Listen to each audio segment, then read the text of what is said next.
हम लोग देख रहे हैं कि अभी हमारे देश में अगर मांसाहार की बात की जाए तो सबसे ज़्यादा बकरी और जो है कि ब्रॉयलर की मीट पे लोगों का झुकाव रहता है, लेकिन बदलाव के लिए वो भिन्न भिन्न बर्ड्स का मीट भी हम लोग प्रयोग में लाते हैं।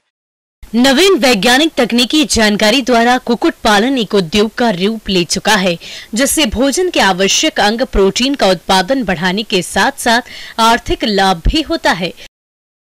गत 30 से 35 वर्षों में बड़े शहरों में अंडा और कुक्कुट की मांग बहुत तेजी से बढ़ी है। इसी कारण ये व्यवसाय तेजी से बढ़ता जा रहा है। इसको किसान 25 से 50 पक्षी रखकर बैकयार्ड मुर्गी पालन के रूप में भी कर सकते हैं। जैसा कि मैंने बताया है पहले, बैकयार्ड पोल्ट्री में हम लोग पुराने देसी मुर्गी की बात करते हैं, जिसका ब्रीड असील और ग्रामप्रिया, वनराजा इत्यादि। उसके बाद जो है कि देसी मुर्गी के अलावा अन्य पक्षी जिसका हम लोग जो है कि पालन कर रहे हैं, जो कि मेनली बैकयार्ड फार्मिंग के रूप में ही अभी अपने देश में किया जा रहा है। उसमें बटेर, टर्की और गिन्नी फाउल प्रमुख हैं। बटेर जहाँ तक जो है कि काफ़ी छोटा वजन होता है, 300 ग्राम का होता है और बहुत कम दिनों में 20 से 25 दिनों में इसको पाल कर तैयार किया जा सकता है।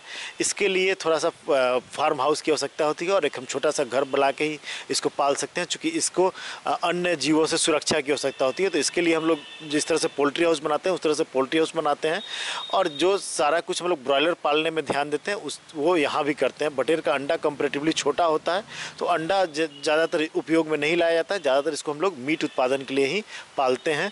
उसके बाद गिन्नी फॉल की बात करते हैं, तो गिन्नी फॉल एक तरह से कहिए कि चाइनी मुर्गी या चीनी मुर्गी हम लोग कहते हैं, और ये विदेशी मुर्गी की तरह लगता है।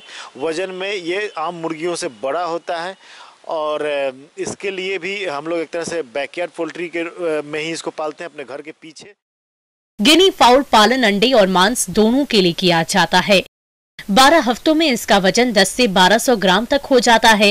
इस दौरान ये 110 से 200 अंडे तक देती है और लगभग 4 से 5 माह के बाद ये पक्षी बेचने योग्य तैयार हो जाता है। और थोड़ा सा ये वाइल्ड है, मतलब ये कहिए कि हम लोगों से उतना फ्रेंडली नहीं है जितना कि मुर्गी प्रजाति हम लोगों से फ्रेंडली है। तो इसके लिए भी हम लोग खाने के लिए कोई विशेष व्यवस्था करने की ज़रूरत नहीं है। ये घूम फिर के चर के पिछवाड़े में जो भी घर में जो भी हम लोगों के घर का जो वेस्ट पदार्थ है वो खा के ये तैयार होता है। और इसका जो है कि इसको अंडा, अगर हम लोग इसको अंडा लेना चाहें तो इसके लिए इसका काफ़ी उम्र बढ़ेगा तभी ये अंडा देगा। उसी क्रम में एक टर्की एक पक्षी है जिसका जो है कि एडल्ट वेट काफ़ी बड़ा होता है। वो उससे जो है कि हम लोग 7.5 किलो से 9.5 किलो तक का मीट प्राप्त करते हैं, लेकिन इसके लिए उसको हम लोगों को कम से कम 12 से 14 वीक तक उसको ग्रो कराना पड़ता है। टर्की भी एक वाइल्ड है और विदेशी पक्षी है, जिसको हम लोग अब घर के पिछवाड़े में या एक घेरा बना के, बाड़ी बना के उसको हम पाल सकते हैं। टर्की पक्षी में बोर्ड कगे स्टेट हवाइट भारत में पाली जाने वाली प्रमुख टर्की है। यह भारतीय जलवायु के लिए सर्वाधिक उपयुक्त नस्ल है। यह 7 से 8 माह में 10 से 12 किलोग्राम शरीर भार प्राप्त कर लेता है। इसके विषणन की आयु क्रमशः नर एवं मादा में 80 से 23 सप्ताह एवं 18 से 20 सप्ताह उपयुक्त है। 20 से 24 सप्ताह की आयु में उनका शरीर का वजन 8 से 9 किलोग्राम हो जाता है। और यहाँ भी हम लोग अंडे का उतना उपयोग नहीं करते हैं जितना इसके जो है कि बर्ड का। रही बात, हम लोग कोई भी मुर्गी पाल रहे हैं, घर के पिछवाड़े में पाल रहे हैं, तो जैव विविधता या बायोसिक्योरिटी बहुत ही इंपॉर्टेंट है, जिससे कि इसमें कोई बीमारी नहीं आवे। वहीं पे हम लोगों को ध्यान देना है। जैसे कि कोई भी बीमारी आवे नहीं आवे, इसके लिए हम लोग डिसइंफेक्टेंट का छिड़काव करते हैं, जिससे कि जो भी रोग पैदा करने वाले जीवाणु या विषाणु पीछे बहुत दिन से मुर्गी वहाँ रह रही है तो उससे जो है कि हो जाती है, उसके मात्रा में वृद्धि हो जाती है, तो उसका जो है कि संख्या घट जाए और मुर्गी जो है कि एक स्वस्थ जीवन जी सके। आमतौर पर घर के पिछवाड़े यानी कि बैकयार्ड में पाले जाने वाले पक्षी जैसे देशी मुर्गी, बटेर, टर्की और गिनी फाउल अधिकांश आहार का भाग चराई से प्राप्त कर लेती है।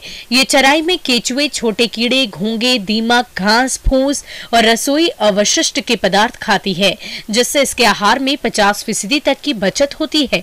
इसके अलावा इनके आहार में हरा चारा शामिल किया जाता है। शेष बचे आहार की पूर्ति के लिए पूरक आहार में दाना और खनिज मिश्रण दे सकते हैं। किसान थोड़ी सी जगह में इनका आवास बांस और पुआल आदि बना सकते हैं। शिकारी पक्षियों और अन्य जीवों से बचाने के लिए सुरक्षा घेरा भी तैयार कर सकते हैं। उसको मुर्गी को दिया जाने वाला ही डाइट हम लोग दे सकते हैं, या जो कि हम लोग के यहाँ जो भी घर का वेस्ट है या एग्रीकल्चरल बाई वेस्ट है वो उसको दे सकते हैं और उसको हम लोग पाल सकते हैं।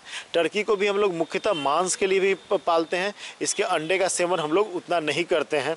इसमें भी बीमारी से बचने के लिए किसी तरह का टीका नहीं है, स्पेशली जो मुर्गी में टीका है वही यहाँ भी हम लोग देते हैं और उसी तरह से डिसइंफेक्टेंट का छिड़काव करके किसी भी संभावित बीमारी से बचाते हैं। वैसे तो ये सभी पक्षी बीमारियों के प्रति अधिक सहनशील होते हैं, फिर भी इनके अच्छे विकास के लिए कुछ बातों पर विशेष ध्यान दें, जैसे पानी के बर्तनों को प्रतिदिन साफ करें, उनमें स्वच्छ और ताज़ा पानी भरें, पक्षियों को संतुलित आहार पर्याप्त मात्रा में उपलब्ध कराएं, दाने के बर्तन पक्षियों के पहुंचने लायक ऊंचाई पर रखें, समय समय पर दाने के बर्तनों की सफाई भी करते रहें। यदि आहार की खपत कम या अधिक हो तो इसका कारण ज्ञात कर उसे दूर रखें। यदि उनमें कोई कमजोर, सुस्त या बीमार दिखाई दे तो उसे झुंड से अलग कर दे। अगर आप भी इन पक्षियों का पालन करना चाहते हैं तो अपने यहाँ की बाजार मांग देखें और इसके बाद केंद्रीय पक्षी अनुसंधान संस्थान बरेली से संपर्क कर इनका प्रशिक्षण ले सकते हैं।